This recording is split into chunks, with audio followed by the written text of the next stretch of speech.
Je me sens un peu bizarre ce soir, patron. Je regardais mon écran toute la journée et je me suis demandé si, un jour, l'IA allait prendre ma place au travail. C'est une grande question, Camille. Dis-moi exactement ce qui t'a fait peur aujourd'hui. Je voyais des messages dire que des logiciels écrivent des textes, font des images et même aident à coder, et je me suis dit que mon petit cerveau n'allait pas faire le poids très longtemps. Tu as eu l'impression que tout ce que tu sais faire peut être remplacé par un programme qui tourne quelque part sur un serveur. Oui, voilà, je buvais mon gingembre en lisant ça et j'ai senti un petit vertige, comme si le sol, sous mes pieds, n'était plus aussi solide. Tu n'es pas la seule à ressentir ça. Beaucoup de gens ont cette peur silencieuse quand ils entendent parler d'IA et de travail. Je me demande si, un jour, je vais ouvrir ma boîte mail et tomber sur un message poli qui dit que je ne suis plus nécessaire. Tu imagines un mail froid qui dit que l'IA est plus rapide, plus rentable et qu'on te remercie pour tes services. Exactement. Et en même temps, je ne comprends pas vraiment ce que l'IA fait concrètement aux emplois, je vois juste des mots compliqués et des avis très opposés. Alors ce soir, on peut prendre le temps de décortiquer tout ça tranquillement, verre de gingembre à la main et piano en fond, phrase après phrase. Ça me rassure déjà un peu de savoir que tu peux mettre de l'ordre dans ce bazar dans ma tête. On va essayer en tout cas, et tu verras que ce n'est ni tout noir ni tout blanc, mais une histoire plus subtile et plus humaine qu'elle n'en a l'air. Tu peux commencer par me dire si cette peur est nouvelle ou si les gens ont déjà eu ce genre de panique avant. En réalité, nous avons eu ce même vertige à chaque grande vague de technologie, par exemple avec les machines à tisser, les chaînes de montage ou les ordinateurs. Donc les gens avaient déjà peur que les machines volent leur travail à l'époque où il n'y avait même pas de Wi-Fi. Oui, des artisans brisaient même les machines dans les usines parce qu'ils pensaient qu'elles allaient tuer leur métier et leur dignité. Et au final, tout le monde n'a pas fini à la rue puisque nous avons encore des emplois aujourd'hui, même si je me plains parfois du mien. Tu vois déjà un point important, à chaque vague, il y a eu des métiers qui ont disparu, d'autres qui sont nés et d'autres qui ont juste changé de forme. Mais là, j'ai l'impression que c'est différent parce que l'IA touche aussi à la partie intellectuelle, pas juste aux muscles ou aux gestes. C'est vrai que cette fois, la technologie semble toucher l'écriture, les images, la voix, les décisions et même une partie de ce qu'on appelait la créativité. Du coup, je me demande si on ne joue pas avec quelque chose de trop puissant, comme si on avait donné des super pouvoirs à un outil qui ne dort jamais. On peut voir l'IA comme un ensemble d'outils très puissants qui apprennent à partir de données et qui peuvent imiter certaines tâches humaines de manière impressionnante. Tu dis tâche et pas métier, ça a l'air important cette nuance, mais je ne l'avais jamais vraiment remarqué. Oui, c'est une clé, parce que ce que nous appelons un métier est en fait une combinaison de nombreuses petites tâches très différentes. Tu peux me donner un exemple concret, parce que sinon ça reste un peu abstrait, pour moi. Prenons ton travail à toi, tu as des mails à lire, des fichiers à préparer, des discussions avec des collègues, des problèmes à résoudre, des idées à proposer et aussi des petites routines administratives. C'est vrai, certaines choses me demandent de réfléchir et d'échanger, et d'autres sont juste des clics répétés qui me fatiguent sans que je comprenne pourquoi je les fais encore. L'IA est très forte pour ces tâches répétitives et prévisibles comme classer, résumer, vérifier, chercher, comparer des données ou proposer une première version d'un texte. Donc elle adore ce qui est monotone, ce que moi je fais avec les dents serrées en regardant l'horloge. On peut dire ça, elle ne se lasse pas et ne se plaint pas, elle répète la même opération des milliers de fois sans soupirer. Et pour les tâches où je dois sentir l'humeur d'une personne, improviser une réponse, gérer un conflit ou consoler une collègue en larmes, là elle est moins douée. Là tu touches à la partie relationnelle, à l'empathie, à la créativité réelle et à la responsabilité, et ce sont des zones où l'IA reste limitée, même si elle peut simuler certaines choses. Donc si je comprends bien, ce ne sont pas les métiers qui disparaissent d'un coup, ce sont des blocs de tâches dans chaque métier qui se font avaler par l'IA. Tu as bien résumé, certains blocs disparaissent, d'autres se transforment et de nouveaux blocs apparaissent. Par exemple, apprendre à utiliser un outil d'IA ou vérifier ce qu'il produit. Mais quand j'entends des gens dire que la moitié des emplois sera automatisée, je n'arrive pas à imaginer ce que ça veut dire dans la vraie vie. Cela veut souvent dire qu'une grande partie des tâches de certains métiers peut être prise en charge par l'IA, pas que la moitié des humains sera immédiatement licenciée. Donc en vrai je risque plutôt de voir mon quotidien changer que de me faire éjecter du jeu du jour au lendemain. Pour beaucoup de personnes, c'est le scénario le plus probable, un glissement progressif où le contenu du travail se modifie, parfois pour le mieux, parfois de façon douloureuse. Tu dis parfois pour le mieux, et honnêtement j'ai du mal à voir comment cette histoire peut être positive pour moi. Imagine une journée où les tâches les plus répétitives sont prises par l'IA, et toi tu gardes ce qui te fait vraiment sentir vivante, par exemple la partie créative, la relation avec les autres, les décisions importantes. Ce serait un rêve, mais j'ai peur que la réalité soit plutôt que l'IA fasse tout et qu'on me demande juste d'appuyer sur des boutons pour la surveiller. C'est une peur légitime, parce qu'un outil peut délivrer le meilleur ou le pire selon la manière dont on l'utilise et selon les objectifs des personnes qui le déploient. Donc le problème n'est pas seulement technique, il est aussi humain, économique, politique, et même moral si je t'écoute. Exactement, l'IA ne tombe pas du ciel dans un monde neutre. Elle arrive dans une société avec des inégalités, des intérêts privés, des lois, des conflits et des rêves. J'aimerais bien que tu me fasses un tableau simple, avec plusieurs futurs possibles, un peu comme 3 films différents, pour voir où je me situe. Très bien, on peut imaginer 3 grands scénarios, un cauchemar, un conte de fées et un compromis plus réaliste au milieu. On commence par le pire, comme ça si je ne m'enfuis pas en courant, je pourrai encaisser le reste. Dans le scénario du cauchemar, l'IA est surtout utilisée pour couper les coûts, surveiller les employés, remplacer le maximum de postes et concentrer les richesses dans quelques mains. Ça me fait penser à un monde où je travaille plus, avec moins de sécurité, des contrats plus courts et une pression constante pour être aussi rapide qu'une machine. Dans ce film noir, beaucoup de personnes perdent leur emploi sans accompagnement, celles qui restent sont surveillées par des logiciels et la peur devient la principale émotion au travail. Je vois des bureaux vides, des entrepôts pleins de robots et des gens qui enchaînent des petits boulots mal payés pour survivre.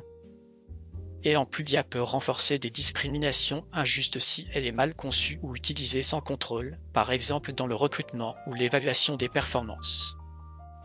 Ce scénario me serre l'estomac, parce que je vois très bien qui serait le plus vulnérable, souvent ceux qui n'ont déjà pas beaucoup de marge. Oui, ce sont souvent les personnes avec moins de diplômes, moins de réseaux, moins de protection, qui subissent le plus les chocs quand une technologie arrive. Bon, maintenant j'ai bien peur, alors montre-moi le film lumineux pour équilibrer. Dans le conte de fées, l'IA prend vraiment en charge toutes les tâches pénibles et répétitives et la société décide de partager les gains de productivité. Donc dans ce monde-là on travaille moins d'heures, mais on vit mieux, on a plus de temps pour apprendre, créer, aimer et se reposer. Exactement. Le travail devient plus un choix qu'une obligation, et la dignité ne dépend plus seulement du nombre d'heures passées au bureau. J'imagine des gens qui utilisent l'IA pour monter leurs petits projets, créer des choses, lancer des activités locales, sans être écrasés par l'administratif. Dans ce scénario, l'IA est un multiplicateur de capacités humaines, et elle agrandit le terrain de jeu de chacun au lieu de le réduire. Ça ressemble à un rêve doux, mais je sens bien que ce n'est pas garanti, que ça demande une vraie volonté collective. Tu as raison, ce monde lumineux suppose des décisions fortes en matière de protection sociale, de formation continue et de régulation des usages de l'IA. Et le 3e film, c'est celui où nous finirons probablement, si je t'ai bien suivi. Le scénario du compromis, c'est un monde où l'IA transforme une grande partie des emplois, en détruit certains, en crée d'autres avec des gagnants et des perdants. Dans ce film-là, j'imagine que certaines personnes trouvent de nouvelles opportunités, mais que d'autres mettent longtemps à se relever. C'est ça, certains métiers deviennent plus intéressants parce que les tâches ennuyeuses disparaissent, d'autres deviennent plus stressants parce que l'IA impose un rythme plus intense. Et la différence entre ceux qui s'en sortent et ceux qui galèrent, c'est quoi dans ce scénario? La différence vient souvent de l'accès à la formation, du soutien financier pendant les transitions, de la qualité du management et de la capacité à se réinventer. Donc le futur du travail n'est pas une fatalité technique, c'est plutôt un ensemble de choix qui se jouent à beaucoup de niveaux. Tu as parfaitement formulé, l'IA est un amplificateur, elle amplifie les politiques, les modèles économiques, les valeurs et les comportements déjà en place. Mais moi, je suis juste une personne normale, avec un salaire normal, et des petites angoisses, je peux faire quoi dans tout ça? On peut regarder ensemble ce qui est à ta portée, en commençant par la manière dont tu te vois dans ton travail aujourd'hui. Honnêtement, je me vois parfois comme une petite roue dans une grande machine, je fais ce qu'on me demande, et j'essaie de bien le faire, mais je ne vois pas toujours le sens global. Cette impression est très répandue, et l'IA peut soit la renforcer, soit au contraire t'obliger à te poser la question du sens plus clairement. Comment ça peut l'obliger? Tu veux dire que la peur peut devenir une sorte de réveil? Oui, la peur peut t'amener à te demander quelle valeur humaine tu apportes que l'IA ne peut pas facilement copier. Je ne sais même pas par où commencer pour répondre à ça, je me sens un peu nu devant la question. On peut découper, par exemple te demander dans ta journée où tu écoutes vraiment une personne, où tu crées un lien, où tu inventes quelque chose de nouveau, où tu prends une vraie décision. Il y a des moments où je comprends le malaise d'une collègue avant qu'elle parle, où je reformule une idée pour que tout le monde la comprenne, et ça se passe très vite, sans que je réfléchisse. Ce sont justement ces gestes invisibles qui font une grande différence humaine et qui sont encore très difficiles à automatiser. Mais ce genre de choses n'apparaît pas dans les fiches de poste, ni dans les tableaux Excel, donc j'ai peur que personne ne le voie. C'est là qu'il est important de nommer ces gestes, de les assumer et parfois de les mettre en avant avec douceur quand tu parles de ton travail. Tu veux dire que je devrais apprendre à décrire ce que je fais au-delà de mes tâches officielles, pour mieux voir ma propre valeur? Exactement, te voir non pas comme une liste de fonctions, mais comme une personne qui apporte une combinaison unique de compétences humaines et techniques. Et les compétences techniques justement, on nous dit qu'on doit toujours apprendre de nouvelles choses, j'avoue que ça me fatigue rien que d'y penser. C'est normal de se sentir fatigué, mais tu peux voir ça comme une gymnastique douce plutôt que comme un marathon permanent. Gymnastique douce, ça me parle plus, une petite session régulière plutôt qu'une énorme séance qui me casse. Par exemple, tu peux choisir un outil d'IA simple et l'intégrer peu à peu à ta routine, juste pour voir comment il peut t'aider à faire certaines tâches plus vite. J'ai toujours peur de mal faire avec ces outils, de cliquer au mauvais endroit et de tout casser. La bonne nouvelle est que tu peux commencer sur des tâches sans risque, comme générer une première version d'un texte, résumer un article ou trouver des idées de plans. Donc l'idée serait que l'IA me donne un brouillon, et moi je garde le rôle de rédactrice finale qui choisit, corrige et met le ton. Oui, tu restes la responsable du résultat, l'IA est comme un stagiaire infatigable qui propose des pistes mais qui ne comprend pas vraiment la situation. Ça change tout dans ma tête, parce que je ne suis plus en compétition avec elle, je deviens la personne qui pilote.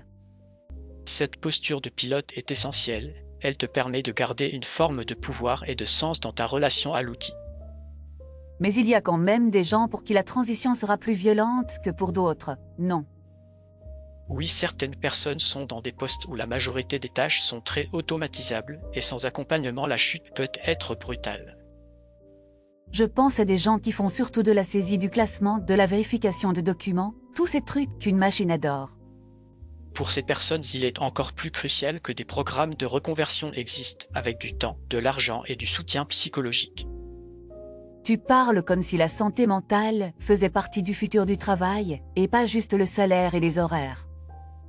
Elle en fait profondément partie parce que l'incertitude permanente, le changement rapide et la pression de la comparaison avec les machines peuvent user les esprits. C'est peut-être ça qui me fatigue le plus, cette impression que tout change plus vite que ma capacité à suivre. Tu n'es pas obligé de tout suivre, tu peux choisir un petit périmètre où tu avances, un domaine ou deux où tu te sens curieuse plutôt que terrorisée. Parfois, je suis curieuse, je regarde des vidéos ou je lis des articles, puis je referme tout parce que ça me dépasse. C'est pour ça que des lieux comme ce salon peuvent t'aider, tu peux laisser la curiosité parler à haute voix, avec un verre de gingembre et quelqu'un pour te répondre calmement. Je me sens moins seule quand tu le dis comme ça, comme si ma peur faisait partie d'une grande conversation et pas juste d'un petit drame dans ma cuisine. Ta peur est un élément d'une grande histoire que toute une génération vit en même temps, et en parler fait déjà partie de la solution. Tu sais, j'ai aussi une question très concrète. Quels sont les métiers qui ont le plus de chances de rester importants même avec l'IA? Les métiers qui combinent une forte relation humaine, une part de créativité, une responsabilité réelle et une capacité à utiliser les outils numériques ont de bonnes chances de rester importants. Donc tout ce qui touche aux soins, à l'éducation, à la création, à l'accompagnement, à la coordination, a encore un bel avenir. Oui, et ce qui est intéressant, c'est que ces métiers demandent souvent des qualités qui ne sont pas bien mesurées par les tests classiques, comme l'écoute, la patience ou la sensibilité. Et les métiers plus techniques, comme les développeurs ou les analystes, qu'est-ce qui se passe pour eux? Pour eux, l'IA devient un outil quotidien. Elle peut écrire du code, proposer des solutions ou analyser des données, mais le jugement final, le design global et la responsabilité restent humains.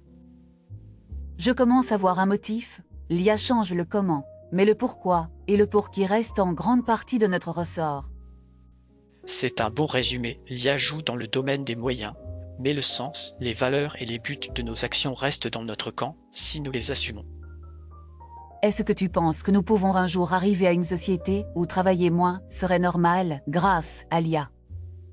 C'est possible si nous décidons de partager les gains de productivité en temps libre et pas seulement en profit financier, mais ce n'est pas automatique. Donc le futur du travail dépend aussi de la façon dont nous parlons de réussite et de ce que signifie une vie bien remplie. Exactement. Si nous pensons qu'une personne vaut plus parce qu'elle travaille plus d'heures, nous risquons de rester prisonniers d'une logique usante même avec l'IA. J'aime bien l'idée que la vraie question devienne « Qu'est-ce qui fait une bonne journée ?» pas seulement combien de tâches j'ai cochées. C'est une question intime. Certaines personnes veulent créer, d'autres aider, d'autres construire, d'autres contempler, et le futur du travail devrait laisser plus de place à ces différences. Tu sais ce qui me frappe aussi, c'est que l'IA rend visible des discussions que nous repoussions depuis longtemps, comme la valeur réelle du temps libre, du soin et de la culture. Oui, elle agit comme un miroir brutal qui nous demande que faisons-nous si une machine peut accomplir une grande partie de ce que nous faisions pour survivre. Et notre réponse peut être soit une fuite en avant vers plus de productivité, soit un pas de côté pour redéfinir ce que nous voulons vraiment.